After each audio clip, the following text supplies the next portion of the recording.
retrouve dans cette nouvelle vidéo pour parler des sorties du mois d'octobre que j'ai repérées. J'espère que vous avez pris de quoi noter parce que j'ai 33 titres à vous présenter. C'est énorme, je pensais pas qu'au mois d'octobre il y allait encore avoir autant de sorties que j'allais repérer. Donc on va commencer tout de suite parce que sinon cette vidéo va durer 15 ans. Je vais commencer avec les sorties du 5 octobre. Il y a La Cité des Songes, une couronne de roses et de givre, le premier tome de Georgia Caldera qui va sortir chez J'ai lu. Donc on est dans une histoire de fantasy où apparemment on est dans un monde où les gens vivent dans de grandes tours royaumes et un grand danger va peser sur l'humanité sous forme d'une titanesque créature. 4 élus seraient capables de chevaucher des dragons tempêtes et de trouver la Cité des Songes qui serait leur ultime refuge. Voilà, je me suis uniquement noté ça. Alors j'ai essayé de faire un condensé des résumés parce que sinon ça aurait été très long. Alors j'aime beaucoup ce que Georgia Caldera peut faire en fantasy. Il me reste d'ailleurs le 3e tome de sa précédente saga à terminer. Donc j'ai très hâte de découvrir cette nouvelle saga parce que franchement le résumé me tente beaucoup. J'adore la couverture aussi, donc voilà. Et en plus je crois que pour les personnes qui vont aux Aliénales, il va y avoir une avant-première et il me semble que ce titre sera disponible à l'achat. Donc sachant que les Aliénales c'est le premier, si je dis pas de bêtises. Et là du coup il sort le 5. Bon, il n'y a pas beaucoup de différence, mais voilà, c'est quand même plutôt pas mal d'avoir une avant-première là-bas. Alors ensuite, un titre que j'ai repéré dont je vais pas forcément pouvoir vous dire grand chose parce que c'est une suite, c'est Son of a Witch, la véritable suite de Wicked de Gregory Maguire qui sort chez Brajlon. C'est de la fantasy aussi et du coup c'est la suite du fameux livre Wicked que beaucoup de personnes ont lu.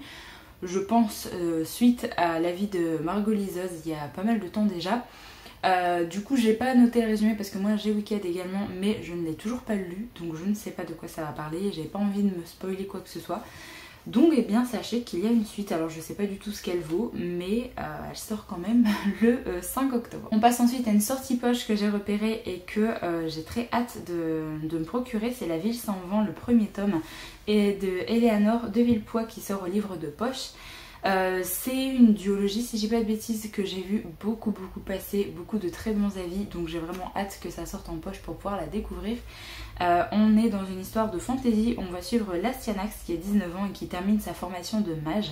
Il va se retrouver propulsé au plus haut niveau de l'Hyperborée suite au mystérieux meurtre de son mentor. Et il va croiser le chemin d'Arca qui est une jeune guerrière qui recherche son père, le père qu'elle n'a jamais connu. Et du coup je pense qu'ils vont s'allier tous les deux. Voilà, j'ai juste vu énormément de bons avis et franchement ça me tente bien. Au vu de la couverture je me dis que ça peut être un livre très chouette à découvrir en hiver. Donc voilà, je me laisserai peut-être tenter pour sa sortie poche. Notre titre également en format poche, c'est Nevernight, le premier tome, n'oublie jamais, de J. Christophe qui va sortir cette fois-ci chez J'ai lu. On est également dans une histoire de fantasy où on va suivre Mia Corvair qui a 16 ans et qui va devenir apprentie pour l'Église Rouge qui est un groupe d'assassins. Elle va aller dans une école où trahison et violence sont habituelles et elle a une seule raison de vivre, sa vengeance. Donc on va découvrir un petit peu quelle est sa vengeance, pourquoi elle cherche à se venger. J'ai lu les 2 premiers tomes de cette saga donc je suis très contente que ça sorte en poche aussi pour que pas mal d'autres personnes puissent la découvrir. Et en plus c'est pas découpé donc c'est plutôt chouette parce que le titre va être assez gros en format poche donc c'est chouette qu'ils aient gardé ça en un seul et unique tome. Parce que voilà, ça arrive très souvent quand même les découpes en format poche, donc là c'est chouette. On passe à un titre un petit peu horrifique qui va sortir également en poche, c'est Le Dieu enchaîné de J.F. Dubo qui sort chez Brajlon. Et là j'ai noté qu'au niveau de l'histoire, on allait suivre l'après-massacre qui s'est passé lors d'un cirque. L'âge qui recevait ce cirque va s'efforcer de retrouver un quotidien normal, mais pourtant des familles entières vont quand même quitter les lieux qu'ils disent maudits. Car ils savent que ce n'est qu'une question de temps avant que le cycle mortel ne recommence. J'ai l'impression qu'on parle dans quelque chose d'horrifique. Ça peut être très chouette à lire au moment d'Halloween. Après il y a une suite, c'est le tome 2 de Leonora Keane de Cassandra O'Donnell qui va sortir chez Pygmalion. Alors je vais pas vous parler de ce titre là parce que c'est un tome 2, j'ai moi-même pas lu le premier tome parce que c'est une saga spin-off de la saga Rebecca Keane puisqu'on va suivre la fille de Rebecca. Donc moi j'ai pas terminé, j'ai pas lu tous les tomes encore dispo de Rebecca Keane, j'aimerais bien me refaire cette saga d'ailleurs donc c'est pour ça que je la finis pas pour l'instant. Mais Leonora Keane c'est vraiment une saga que je compte lire donc je suis très contente que le tome 2 va enfin sortir parce que je crois que le premier tome ça fait comme un petit moment qu'il est sorti, donc c'est plutôt chouette que la suite arrive. Sortie poche également chez Brajlon pour les personnes qui veulent également un titre à lire au moment d'Halloween, c'est Mexican Gothic de Silvia Moreno Garcia. Ici on est dans un manoir isolé, un aristocrate dangereusement séduisant et une jeune mondaine poussée à dévoiler leurs atroces secrets. Moi j'avais lu, c'était plutôt une lecture mitigée pour ma part, mais je sais que beaucoup de personnes ont aimé ce titre, donc si jamais vous souhaitez le découvrir en format poche, eh bien il sort le 5 octobre également. Alors je vais passer au 6 octobre et là il y a un titre qui m'intéresse vraiment bien, c'est QI de Christina Dalcher qui va sortir chez Pocket.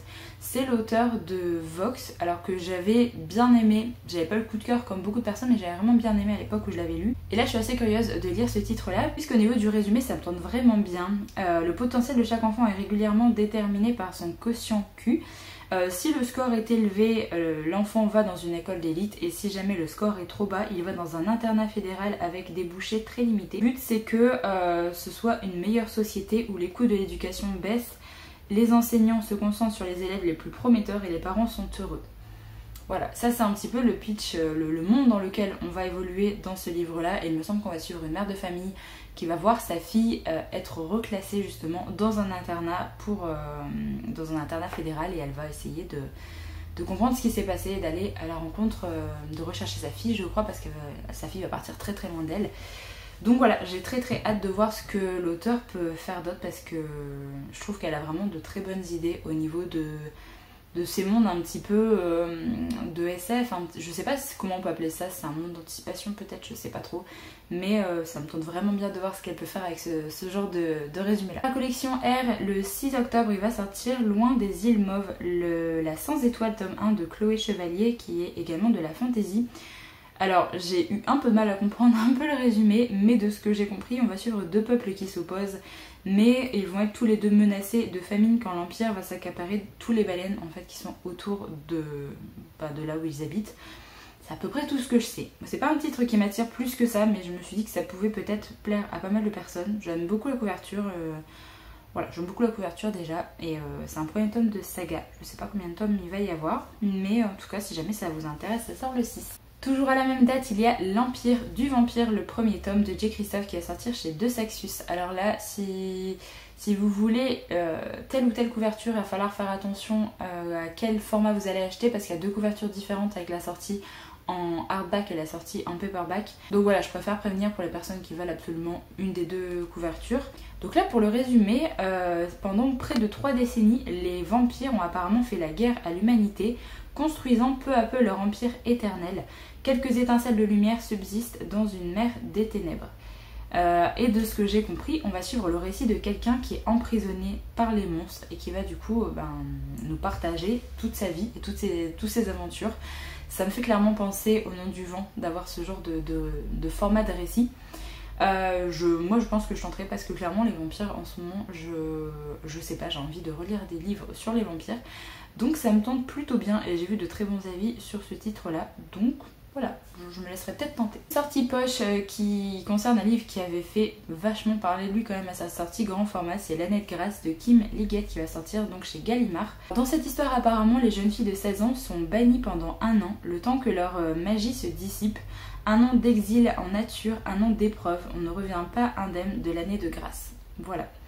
Je sais pas plus de choses que ça a été un petit peu comparé à la veine de Hunger Games et compagnie. Après moi ça je laisse de côté, mais j'avais vu de bons avis sur ce titre là, donc ça me tente plutôt bien de le découvrir en format poche. Alors donc là on va commencer à partir dans quelques sorties déjà de comédie romantique de Noël, et là il y a un format poche qui va sortir chez Hugo Poche, donc c'est Un Noël sans fin de Christina Loren, qui est comme d'habitude avec ses autrices une comédie romantique, donc là une comédie romantique de Noël.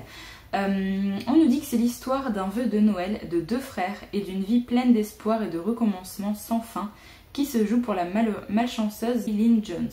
Donc voilà, j'ai très envie de lire ce titre là, parce que moi les retours un petit peu dans le passé ou les boucles temporelles, j'adore ça. En format comédie de Noël, ça peut être très très chouette à lire, donc je pense que je me le prendrai pour lire également en novembre, décembre, parce que j'ai déjà prévu quelques titres à m'acheter pour justement la période hivernale et la période d'avant Noël, donc celui-là va clairement faire partie. Je passe enfin au 11 octobre, il y a Les filles du nouveau monde de Suzanne Desrochers qui va sortir chez Charleston. Là on est dans un titre historique où on va suivre Laure qui a grandi dans les couloirs de la Salpêtrière. On est en 1669 et elle va être envoyée en Nouvelle-France comme fille du roi. Et elle va devoir se soumettre à son destin, épouser et combler d'enfants un ex-soldat qui vit de misère dans une cabane au fond des bois. Elle va entretenir une relation qui va lui dévoiler les secrets et les promesses du nouveau monde. Donc voilà, je suis assez curieuse de lire ce genre d'histoire avec justement des personnes qui ont vécu à la Salpêtrière et qui du coup vont être envoyées dans un autre pays pour du coup être obligées d'épouser quelqu'un qu'elles ne connaissent pas. Donc franchement ça me tente plutôt bien au niveau du résumé. En plus en 1669 ça peut être très très chouette de découvrir ce titre là avec la condition des femmes à cette époque. On repasse à un titre de comédie romantique de Noël, c'est Sous un ciel étoilé de Clarissa Barr qui va sortir chez Charleston. Là on va suivre Chloé qui vit à New York et qui travaille dans le milieu de l'édition. Après une rupture douloureuse avant les fêtes de fin d'année, elle va repartir dans son village d'enfance en France à Valeno. C'est tout ce que je sais, mais je sais que Clarissa Barr, moi c'est une auteure que j'aime beaucoup et j'ai déjà lu pas mal de ses comédies romantiques de Noël et du coup forcément j'ai hâte de découvrir ces autres titres. Je crois qu'il m'en manque encore un à lire. Là, il y en a un que j'ai dans ma pile à lire, mais je sais plus s'il m'en manque un.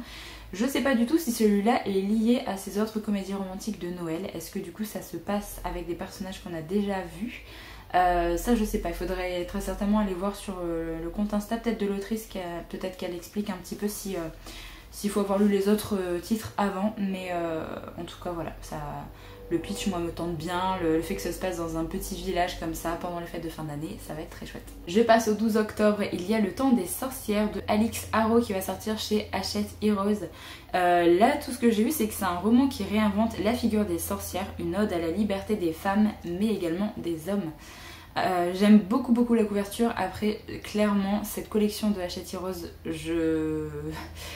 voilà, je les lis quand je les trouve en médiathèque ou alors en occasion parce que clairement les livres sont super chers, donc voilà. Après ça peut intéresser des personnes parce que c'est un titre qui a quand même fait pas mal parler de lui quand il est sorti en VO, donc voilà, je préférais le mettre dans la vidéo au cas où ça intéresse des gens. Je passe au 13 octobre, il y a Atlas Six de Olivia Blake qui va sortir chez Michel Lafon. Ça c'est un titre que j'ai repéré du coup sur la chaîne de Cornelius qui l'a lu en VO et qui en a parlé dans un de ses derniers vlogs. Et là du coup tout ce que je sais c'est qu'une fois tous les 10 ans on va suivre 6 magiciens les plus talentueux qui sont appelés à concourir pour gagner leur place au sein de la Société des Alexandriens, qui est une organisation la plus secrète et la plus élitiste du monde. Voilà, et je sais qu'on est dans un livre avec un genre de Dark Academia, donc moi ça peut vraiment me plaire. J'ai plutôt hâte de découvrir ce titre là, moi il me tente bien, donc je pense que je le lirai parce que tout ce qui est Dark Academia de toute façon moi j'adore, et en plus avec des magiciens, voilà, ça forcément ça me tente. Le prochain livre me tente également beaucoup parce que c'est une auteure que j'adore, c'est un titre de Victoria Schwab, 10 Savage Song, le premier tome de la saga Monsters of Verity, qui va sortir chez Lumen comme d'habitude, et c'est de la fantasy. Alors c'est pas du tout un de ses nouveaux titres, c'est justement une vieille saga qui va enfin sortir en français, donc ça c'est chouette. J'ai juste regardé vite fait le résumé parce que comme d'habitude les éditions Lumen font un gros résumé et j'ai pas envie de savoir grand chose de ce titre là avant de me lancer dedans. Là de ce que j'ai compris on est dans un univers où il y a pas mal de monstres, de types de monstres différents, et on va suivre plusieurs endroits du monde qui ne traitent pas du tout les monstres de la même façon, et c'est tout. J'ai juste lu ça parce que j'ai envie vraiment de me plonger dedans sans rien en savoir. Après on passe à un titre un petit peu plus jeunesse young adulte, plus jeunesse je sais pas trop, c'est Julia et le requin de Kieran Millwood Hargrave. On va suivre là Julia et sa famille qui vont vivre sur une île isolée dans un phare. Sa mère est biologiste et rêve de trouver le requin du Groenland, qui est une créature insaisissable et inaccessible qui nage si lentement qu'elle a la réputation de ralentir le temps. Je pense qu'on va partir dans quelque chose d'assez fantastique, et donc voilà.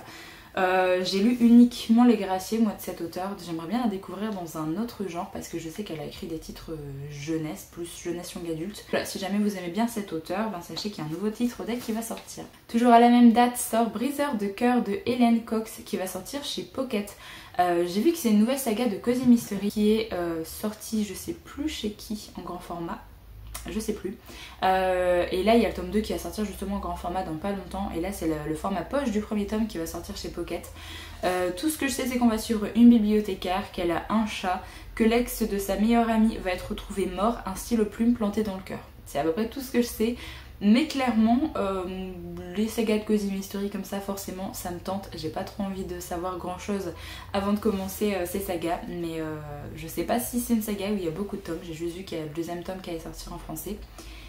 Donc voilà, moi je pense que je craquerai sur la sortie poche du premier tome. Je passe ensuite au 18 octobre. Il y a une comédie romantique de Noël qui va sortir, enfin deux plus précisément. Une en poche et une en grand format, donc c'est tous les deux de Sophie Gemin. La première c'est Les Tortues ne fêtent pas Noël sous la neige, donc chez Charleston en format poche, donc c'est pareil une comédie romantique de Noël qui se passe à Saint-Barthélemy. C'est à peu près tout ce que je sais. Il va parler de Noël mais sous les tropiques, donc clairement ça me tente bien.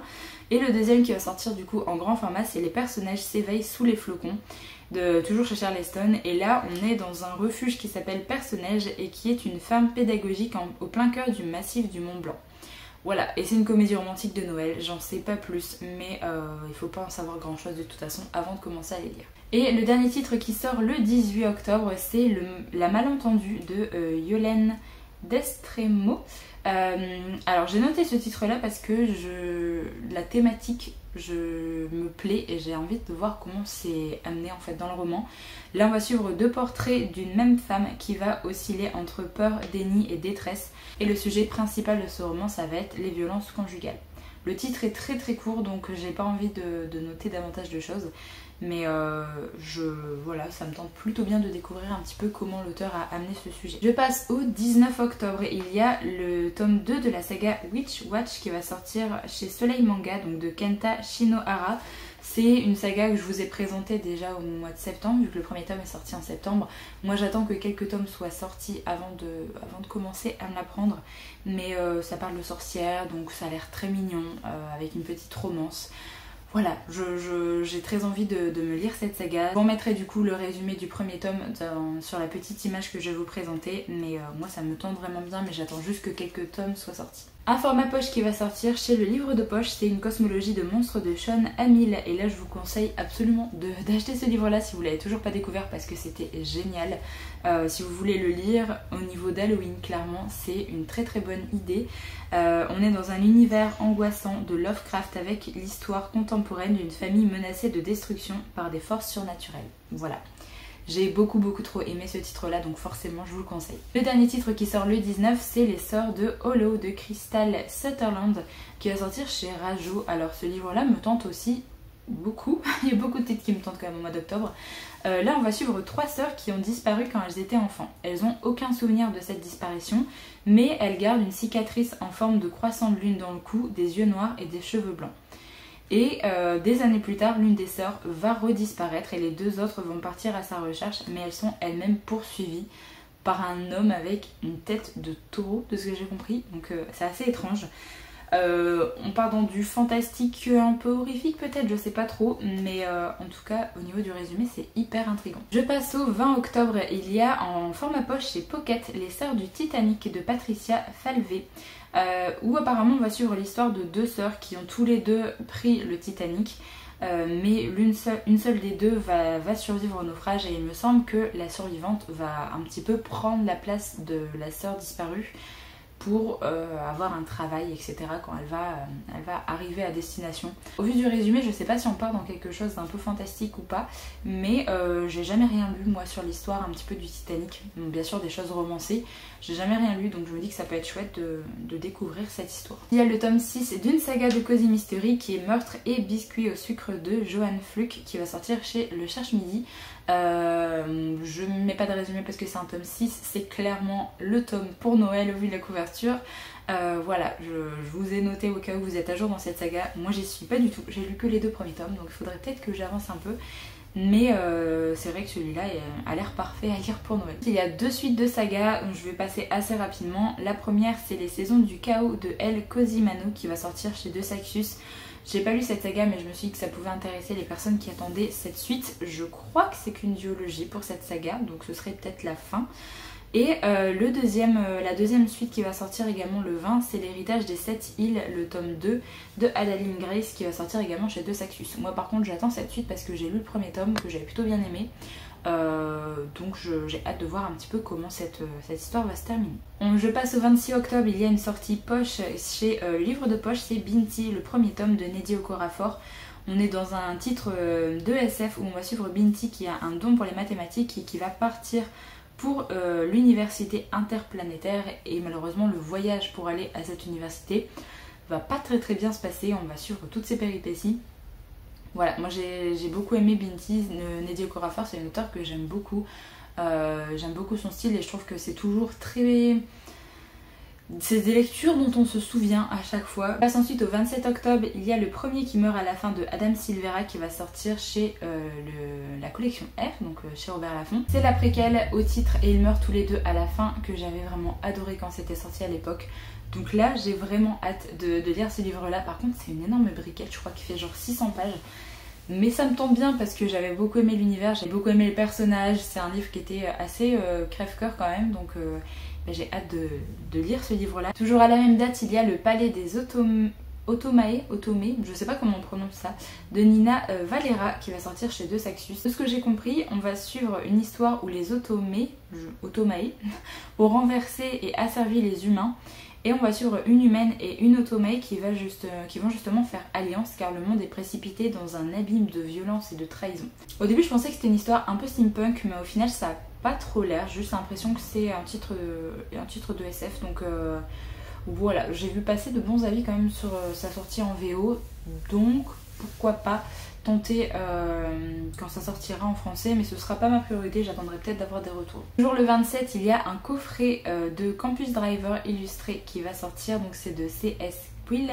Je pense qu'il y a 3 tomes dans cette saga si j'ai pas de bêtises, et du coup il y a l'intégralité de la saga je crois dans ce coffret qui est assez chouette je dois dire au niveau de la présentation. Donc c'est un coffret de format poche bien sûr. Je me dis que ça peut déjà être une idée de cadeau de Noël ce genre de coffret, donc en plus j'ai entendu de bons avis quand même sur cette saga, donc moi je l'ai toujours pas découverte, je me dis que ce serait peut-être l'occasion grâce à ce coffret. Enfin on passe à la dernière date et au dernier titre que j'ai à vous présenter dans la vidéo. On passe au 29 octobre, il y a Les Somnambules de Chuck Wedding qui va sortir chez Pocket. Donc c'est un titre apocalyptique je crois, où des personnes vont apparemment se mettre à quitter leur maison. Ils sont mutiques, ils sont absents, le regard vide, et ils vont commencer à se diriger vers une destination inconnue. Je pense qu'ils vont être surnommés les somnambules, d'où le titre, et il me semble que leurs proches vont essayer de les accompagner parce qu'ils ne comprennent absolument pas ce qui se passe. Voilà, le titre en format poche est juste énorme, je crois qu'il fait genre 1300 pages. Et du coup il va être assez cher, je crois qu'il doit être à 14 € en format poche. Mais bon, c'est déjà un peu moins cher qu'en grand format, donc si jamais vous souhaitez découvrir ce titre là, ça va enfin sortir chez Pocket. Voilà, j'en ai terminé pour les titres que j'ai repérés pour le mois d'octobre. Comme d'habitude, n'hésitez pas à me dire dans les commentaires si jamais vous avez repéré d'autres titres. Il y a pas mal de titres qui me tentent, donc je pense que ça va être compliqué de faire des choix au niveau des achats, mais c'est pas très grave. Je me dis qu'au mois de novembre et au mois de décembre ça va se calmer, donc les titres que j'aurais pas pu acheter directement je les achèterai pour la fin d'année, ou alors ce sera déjà sur ma wishlist de Noël. Donc voilà, j'espère en tout cas que la vidéo vous a plu, vous a peut-être permis de découvrir certaines futures sorties. Je vous remercie de l'avoir regardé jusqu'au bout, je vous retrouve très bientôt pour une prochaine, donc en attendant prenez soin de vous.